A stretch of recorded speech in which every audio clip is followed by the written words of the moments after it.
I said, there's a person with a temperament that's got a problem. Secretary Clinton. Woo, okay.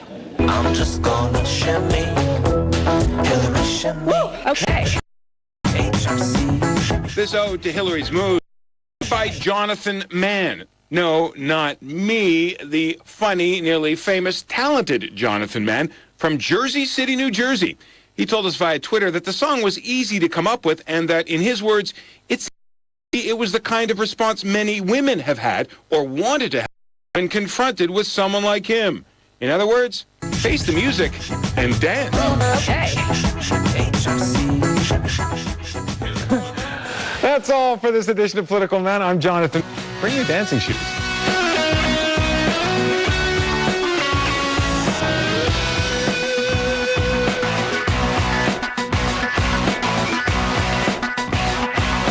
It just takes a small act of kindness and we can change the world, one act of kindness after the other.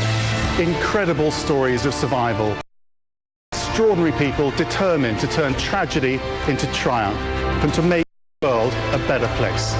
I'm Max Foster. Join us for stories that will inspire you. CNN Inspirations. Incredible Survivors. Sunday on CNN. Sunday, Fareed talks to Brexit mastermind Nigel Farage about the U.S. election. Does he think the same forces that made Brexit a winner could make Trump a winner too?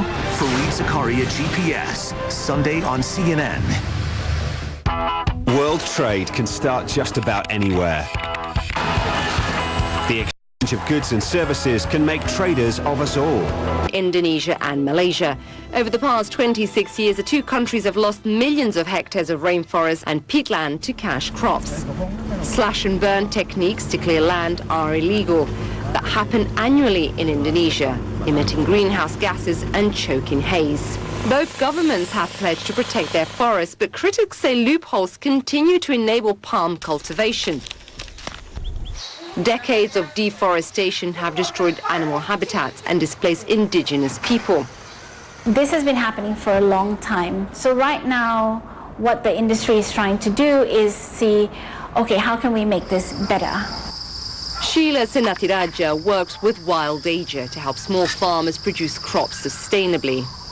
What you want is for them to really maximize the output from their land rather than open up new land. We try and talk about, how do you maintain soil fertility? How do you use the most organic methods to actually maintain the soil Decades nutrients of deforestation have destroyed pesticides animal or chemicals habitats and that are not displaced necessary, or using biological methods to get rid of pests and diseases.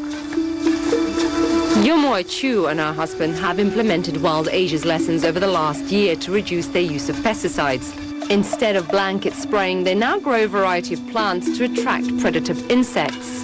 Farmers in this area, they are basically facing a very serious problem of bagworm, which is a type of pest which we call quite familiar in this area. So you can see that the trees, which is next to this farm, is very seriously infected by the bagworm, that the worm will eat up all the stack, so the leaf is all gone, eaten by the worm. But it's different here that the leaves here are still okay, they're still intact, I would say. It took time for Wild Asia to build trust in this community of Kampad.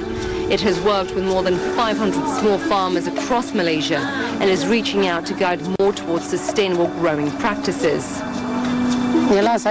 I want to make sure my kids are educated so they become good business people and can manage this place once I'm gone. 3 of the Wild Asia Smallholders projects have been certified by the RSPO. That's the Roundtable on Sustainable Palm Oil, an organization created in 2004 to improve the industry's environmental impact. But there's a long way to go. So far, only 17% of the world's palm oil meets RSPO standards. Some concerned consumers have considered boycotting palm products. Environmental groups, including Greenpeace and World Wildlife Fund, argued that would be a mistake, something Senatiraja agrees with. What I say is support sustainable palm oil rather than say, I'm not going to purchase palm oil, first off, the whole industry is bad. Because there are a lot of people that are actually doing some good efforts in changing the industry. I think we as an organization, we really feel that people need to be committed and not just stand on the sidelines and criticize. Nothing will change if people don't start stepping in and making a commitment, no matter how small it is. So small steps across the entire supply chain could be the key to solving the problems associated with palm. Around 40% of palm oil production in Malaysia comes from small farms like the ones you just saw in our report. Well, when we come back, we'll be speaking to Alexandra Polt from cosmetics giant L'Oreal. They've committed themselves to using only sustainable palm oil, and I'll be finding out much more. And here's something for you to think about as we go to break. This month's conundrum: how can you use palm oil responsibly too? Do you use toothpaste? Eat chocolate? Wear lipstick? If the answer is yes, you're one of many people using palm oil. In fact, it's in around half of all packaged products on supermarket shelves.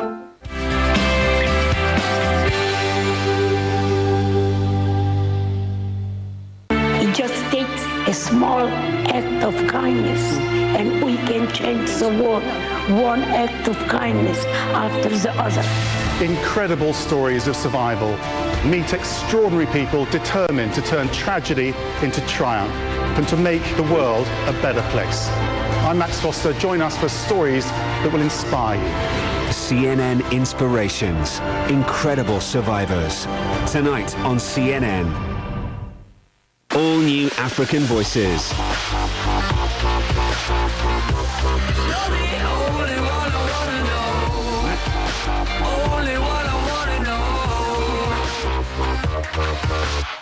This week, kitchen crafters are spicing up traditional cooking for global foodies.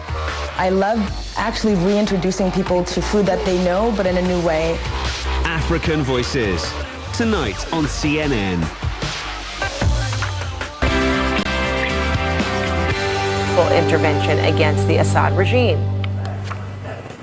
Conundrum: how do I use palm oil responsibly? Do you use toothpaste? Eat chocolate? Wear lipstick? If the answer is yes, you're one of many people using palm oil. In fact, it's in around half of all packaged products on supermarket shelves. Kerry also criticized Congress for not authorizing a vote to strike more heavily against Assad's forces. So let's talk more about this. I want to bring in retired Major General Spider Marks. He's a CNN military analyst and a former commanding general at the U.S. Army Intelligence Center. Good to see you. And senior international correspondent Ben Weedon.